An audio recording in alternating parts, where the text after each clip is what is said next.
maybe that's going to hurt them more. Vicky posted a link to uline.com,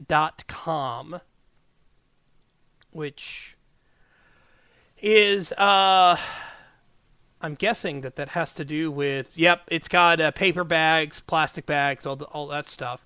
Yeah, but not everybody here knows about this. Now, the internet's great for a lot of stuff, but bans like this, the hoodie ban, the plastic bag ban, and the idea of safety tend to hurt more than they help. We're going to hit the bottom of the hour. Amanda McAllister is coming up next. So we'll be right back here on Vigilant Liberty Radio. Back after this.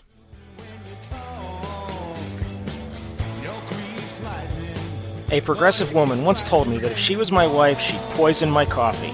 I told her if I was her husband, I'd drink it. This is Alan Bordius, host of Their Finest Hour, Monday nights here on Vigilant Liberty Radio.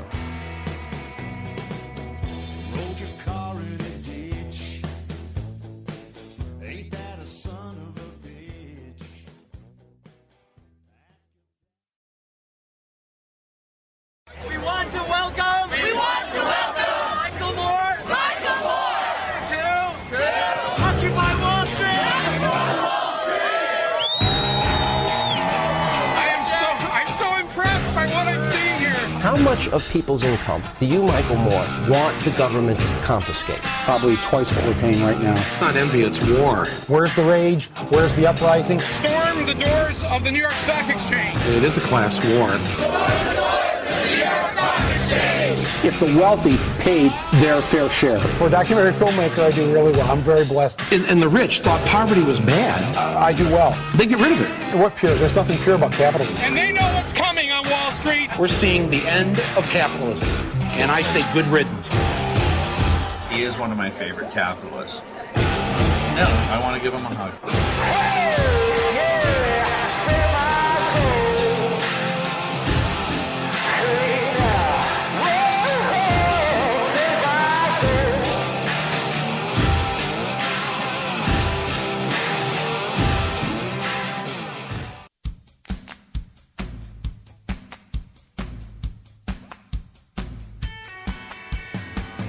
Hi, this is Larry O'Connor from WMAL in Washington, D.C., and you're listening to Vigilant Liberty Radio.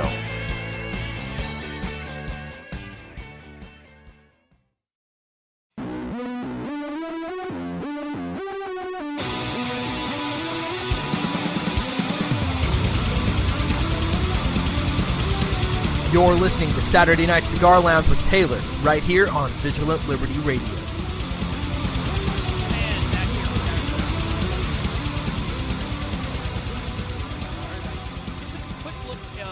Twitter just to kind of see what was going on, and apparently the Dallas Stars are leading the Minnesota Wild 5-0 with 8:45 left in the second period.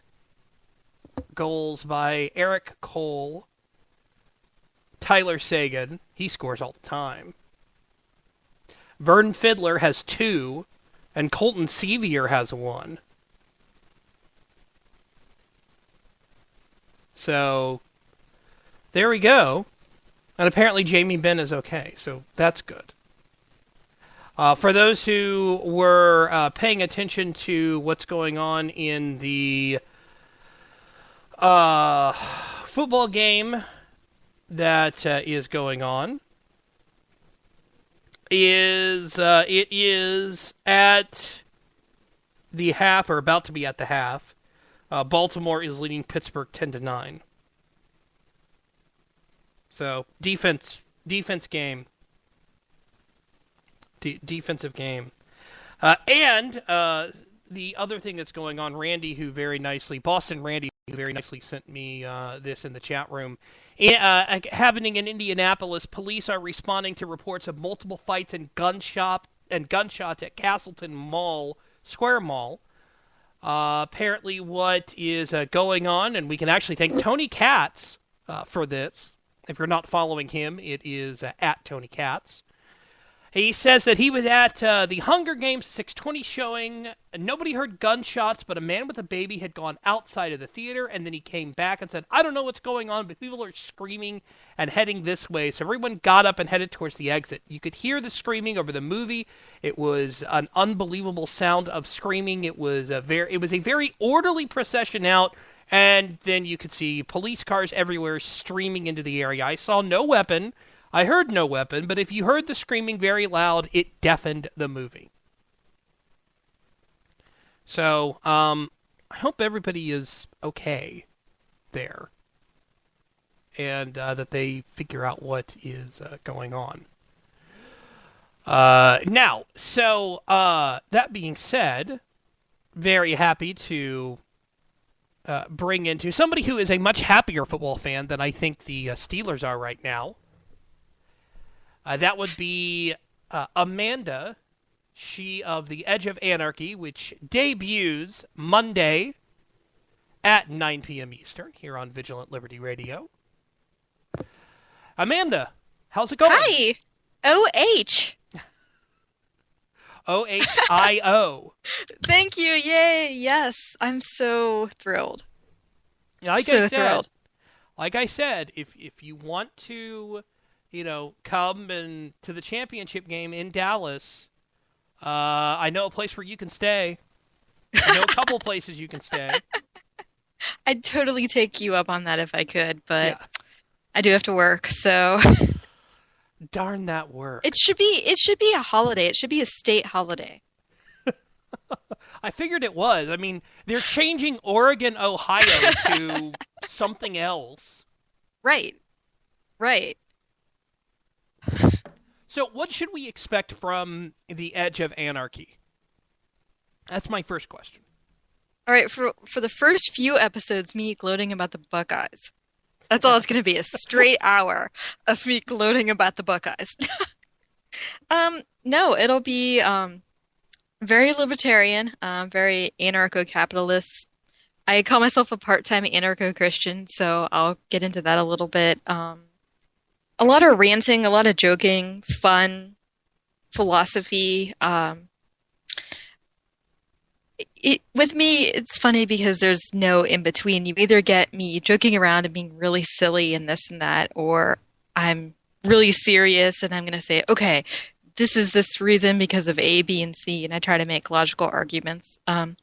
So it really is just going to depend on the issue, depend on how I'm feeling that day, and depend on how people interact with me on chat. I would really like to get that interaction. So I do encourage you every Monday, 9 o'clock, be here in the chat room, and we'll have some fun.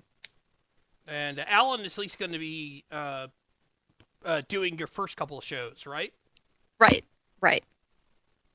He absolutely will. So that will be the lead-in. You will be the lead-in to Their Finest Hour with... Alan Bordius. I'm looking forward to that. That ought to be a fun time. And what's this about, Looney Tunes and Vigilant Liberty Radio? What? And what do we do? Oh my gosh, yeah, I totally forgot. I told you about that. People were asking me, oh, how do you describe your show? How do you describe your show? And I said, well, it's as if VLR tied an anvil around itself and threw it into a cavern of chaos a la Looney Tunes style. Well, there we go. So that starts Monday at 9 p.m. Eastern. You had me scared there that you were going to actually have the sounds on your producer's board and start pushing buttons. What? Have Daffy Duck all of a sudden start laughing or something like that? Exactly. No, the only laugh I have, and you won't be able to hear this, unfortunately, but the only laugh I have is from Mark Hamill as the Joker doing this. Let the good times roll!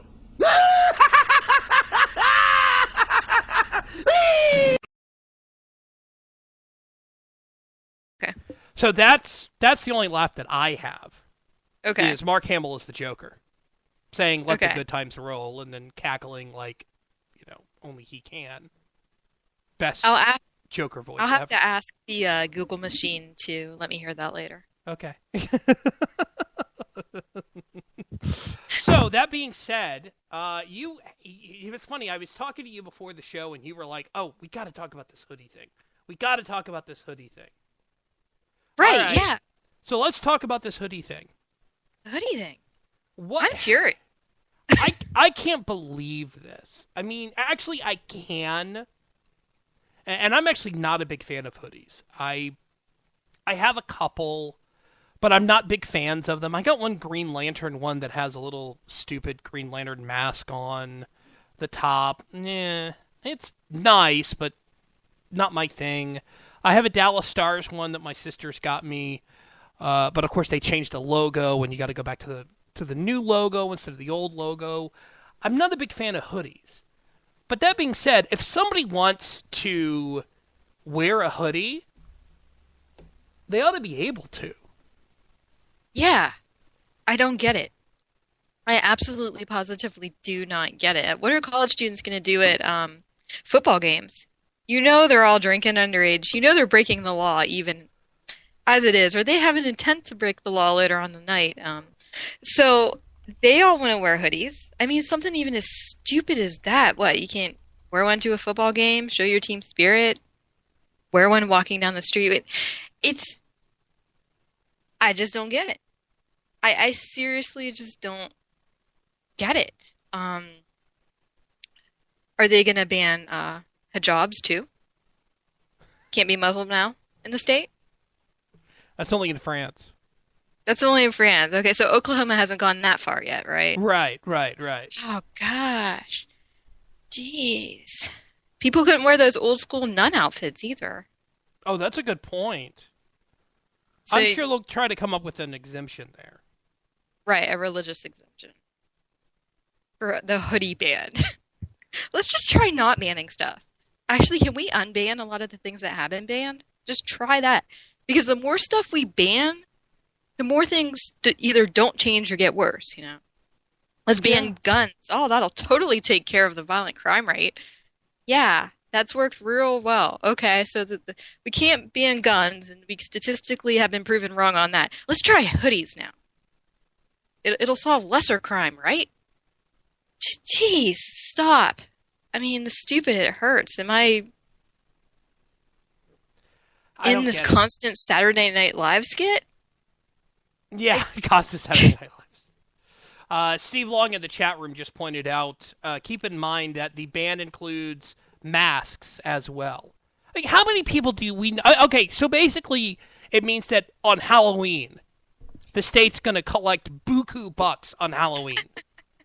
Right. Well, the wind chill this week coming might get 20 below zero. I'm not going to be able to cover up my face or wear one of those like ski mask things into work.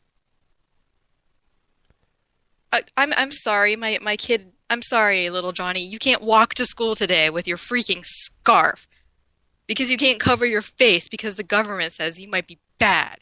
So get frostbite on your cheeks. Like, oh my gosh. Seriously. Steve Long just said the rumor is that this law is targeting protesters. Well, I don't care. I mean, too bad. You can try a lot of things to target protesters and end up having unintended consequences. Too bad. Hey, there's like 3 people out here breaking stuff because they're mad. Let's make sure nobody can do something that those 3 individuals do, like wear sweaters with hoods on them. That'll show them. I'm just surprised. I'm surprised that they haven't said Texas paraphernalia isn't allowed in Oklahoma.